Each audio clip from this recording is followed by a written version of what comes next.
Okay, baby. Hi, Wendy Mom. A 5-year-old just hijacked the biggest sports podcast in America, and the internet has completely lost it. During the March 4th episode of New Heights, Jason Kelce was in the middle of interviewing one of the greatest wide receivers in NFL history when his daughter Elliotte wandered into frame behind him, trying to put on a coat. Travis spotted her immediately. He asked if that was Ellie in the background. Jason turned around and saw his 5-year-old daughter standing there, fully committed to being part of the show. When Jason asked if she'd go upstairs, Ellie looked at her father and said, "No, just no, not happening." She was staying. You see, is Ellie in the background? This is so funny. Can you go upstairs, girl? No? Why not? Is that the oldest one? This is my second. So Jason did the only reasonable thing. He pulled her into frame and told her to say hi to the greatest receiver ever to play football. And Ellie, without missing a beat, looked at the screen and said, "Hi, Randy Moss." Travis called it epic. Randy melted. The internet exploded. And for about 30 seconds, the retirement discussion, the wedding planning, and the entire NFL offseason took a back seat to a kindergartner in a coat. You say hi? You say hi to the greatest receiver ever to play football?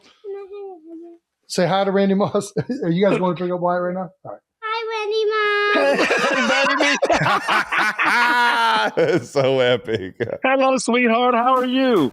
But here's why this moment matters more than it looks. This is the family that Taylor Swift is marrying into. Not just Travis, not just the podcast, the whole thing. Ellie crashing interviews, Wyatt and Bennett running around in the background, baby Finley, who's not even a year old yet, Kylie managing the chaos, Jason being the most relatable dad on the internet. This is what Sunday dinners and holiday gatherings and wedding rehearsals look like for this family, and Taylor is right in the middle of it. Kylie actually gave an interview recently where she talked about protecting these kids as they grow up. She said she and Jason have already discussed when their 4 daughters will be allowed on social media. She talked about how she forces herself to speak positively about herself, even on bad days, because she knows the girls are watching and learning. She said motherhood forced her into the idea that she needs to model self-respect for her daughters.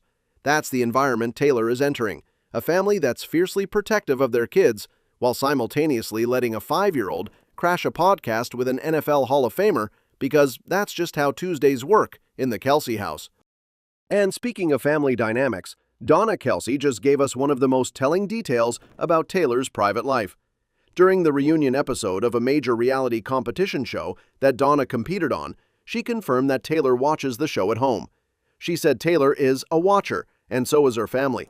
They thought that I gave it my best shot, but they're like, you were probably more treacherous than we thought you could be. Did Taylor watch? Yeah, she's a watcher. So is her family. Yeah, they love traders. That's great. Yeah. So picture this. Taylor Swift, the most famous woman in the world, sitting on the couch watching her future mother-in-law compete on reality television.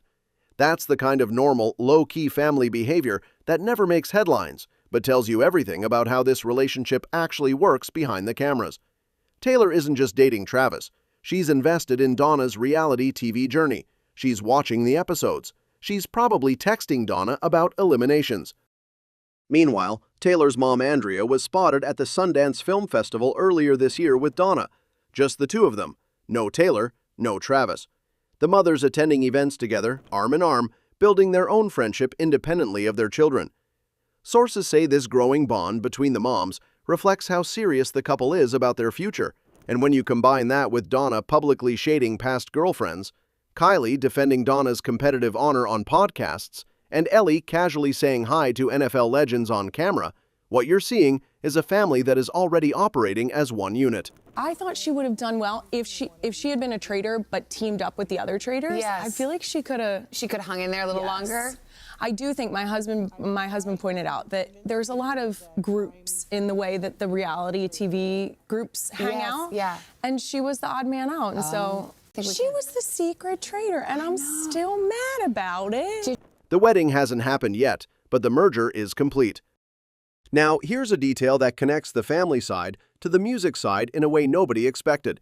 Taylor's best friend went on a podcast this week and revealed that Taylor wrote an unreleased song over a decade ago called Family. The song was about their friendship, about believing in each other's dreams before either of them had made it. The lyrics described her friend wanting to be in movies and Taylor wanting to play stadiums, and both of them saying the other's dreams would come true. She said listening to it now makes her want to cry because all of those dreams actually happened. There's this song that Taylor wrote about us, and it was called Family. And it was over easily a decade ago.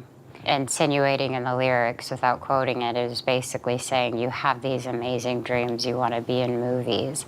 Like in every crowd, I still see you. Now, when I listen to that song, both of those things makes me want to cry, have happened for us. I feel, well, Dorothea's about me, one of her songs. Oh. And I feel like a lot of moments, huge moments that were self-defining. That unreleased track is now the most requested vault song on the internet.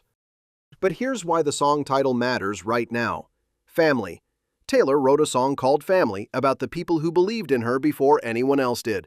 And now she's walking into a family where a 5-year-old crashes podcasts to say hi to legends, where the mothers go to film festivals together, where the sister-in-law publicly defends the mother-in-law's reality TV strategy, and where the groom just adopted 3 baby otters from the Philadelphia Zoo because he's dreamed about it for years. Every time I go past some sort of like creek or river, in my mind, there's an otter standing up on a rock waving to me. Like I've had dreams like this. This is crazy. It's just like, I just know they're like the friendly. When Travis shows me videos of otters on his Instagram algorithm. It's an interesting animal. I want a wild otter so bad. I just want to like find these little creatures. As a special surprise from us here at NGL, me and the girls, we actually adopted a giant river otter. What? At the Philadelphia Zoo in your name. First of all, big zoo guy. Uncle Trav, this is amazing. That's for you. And of course, we use your legal name. We use Uncle Trav. Bring out the certificate. So now you have even more of a reason to come to Philadelphia. Taylor Swift has always written about the idea of family in songs, in liner notes, in speeches. And now she's about to officially join one that's louder, messier, funnier, and more publicly chaotic than anything she could have written in a song. On the professional side, everything is reaching a tipping point simultaneously. Travis's retirement decision is expected this week. Free agency opens March 9th. The Chiefs want him 1,000% all in. Season kind of restarts in April, and I want to give the Chiefs a good opportunity to, whether I come back or not. It's one of those things where I'd like to make that decision before they got to get draft picks. Well, as an organization, we certainly hope that he will come back.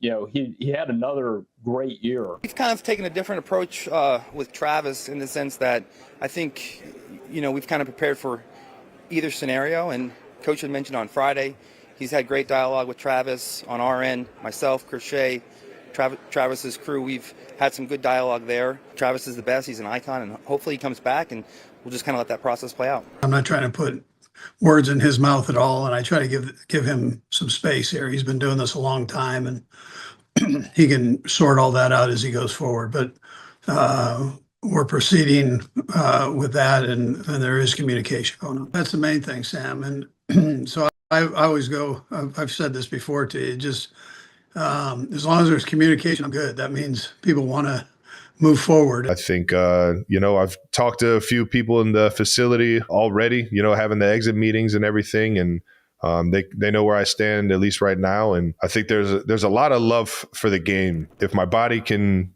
heal up and rest up, and I can feel confident that I can go out there and give it another 18, 20, 21 week run. I think I would do it in a heartbeat. A potential replacement already surfaced at the Combine with historic numbers. If Travis comes back, those 4 Kelce girls might be in the stands at Arrowhead with their Aunt Taylor next season. If he retires, this summer becomes entirely about the wedding and the next chapter. Taylor, meanwhile, is dropping wedding breadcrumbs everywhere. The Elizabeth Taylor vinyl, named after history's most iconic bride, arrives on April 18th, exactly 56 days before June 13th. Fans have decoded the Opalite music video and are convinced Father Figure is the next single. Her album is still the best-selling record on the planet 6 months after release. Both singles are still in the worldwide top 10. And the word Swiftie is literally in the dictionary now. Everything is pointing toward the same conclusion. This summer is going to be the most significant stretch of both their lives. The retirement decision. The Songwriters Hall of Fame induction on June 11th. The wedding, reportedly June 13th. And somewhere in all of that, a 5-year-old named Elliotte Kelce is going to walk down an aisle in a flower girl dress after casually greeting NFL legends on a podcast like it's the most normal thing in the world. Because for this family, it is. That's all for this video, folks. See you next time.